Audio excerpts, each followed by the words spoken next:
Welcome to आपके अपने YouTube channel. शुरुआत करते हैं आज रासायनिक विज्ञान का सेकंड पार्ट के साथ में। क्वेश्चन नंबर 36, व्यावसायिक मोटरों में किस प्रकार के चुंबक का उपयोग होता है? किस प्रकार का चुंबक का उपयोग होता है? वो होता है विद्युत चुंबक। कैसा? विद्युत चुंबक का। मानव के वे दो महत्वपूर्ण भाग कौन हैं जिनमें चुंबकीय क्षेत्र का उत्पन्न होना अनिवार्य है? कौन से हैं?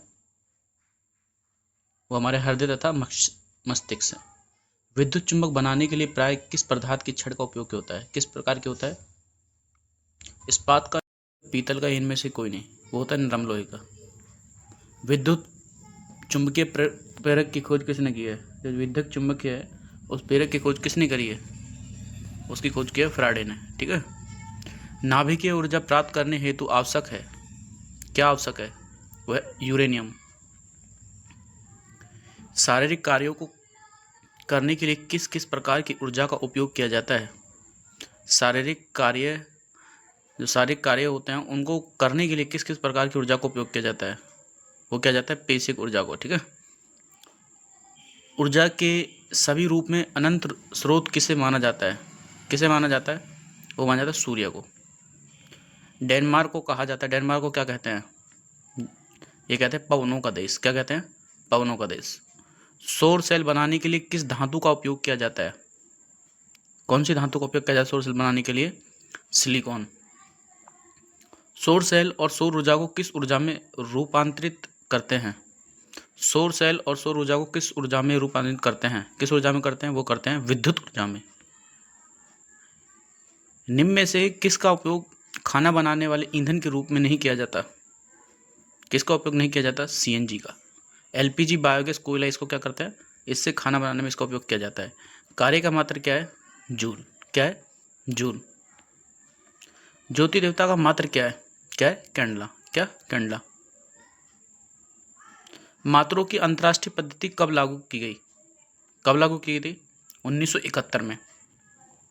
खाद्य ऊर्जा को हम किस इकाई में माप सकते हैं? जूल, कैलोरी, अगर इनमें से कोई नहीं। वो माप सकते हैं कैलोरी में। विद्युत मात्रा की इकाई क्या है? विद्युत मात्रा की इकाई क्या है? एम्पियर। क्या है? एम्पियर। निम्नलिखित में से कौन एक सदिश राशि नहीं है? वेग, संवेग, द्रव्यमान। कौन वेग? कौन नहीं है? वह द्रव्यमान नहीं है। ठीक है। लेकिन सदिश राशि कौन होती है? वेग, विस्थापन, बल, त्वरण, ये सदिश राशि होती हैं। ठीक है।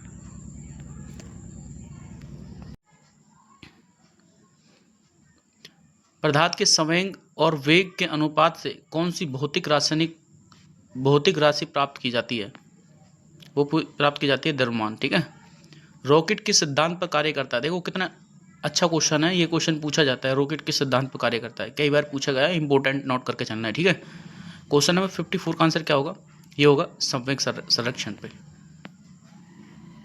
गुरुत्वाकर्षण के सार्वभौमिक नियम का प्रतिपादन किसने किया था? वो किया था न्यूटन ने। क्यूसेक से क्या मापा जाता है? क्यूसेक जो होता है उससे क्या मापा जाता है? उससे मापा जाता है जल का बहाव। क्या मापा जाता है? जल का बहाव। निम्नलिखित में से कौन सबसे अधिक प्रत्यारोपण है? क्या है? वह स्टील एक प्रत्यारोपण है। ठीक है। वह कौन सा बल है जिसके कारण पिंड धरती के केंद्र की ओर खींचा चला जाता है?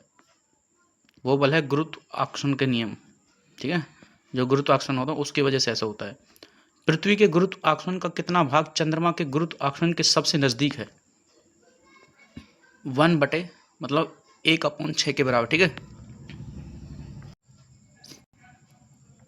आर्किमिडीज का नियम निम्नलिखित में से किससे संबंधित है? किससे संबंधित है? पलवन का नियम से। ठीक है।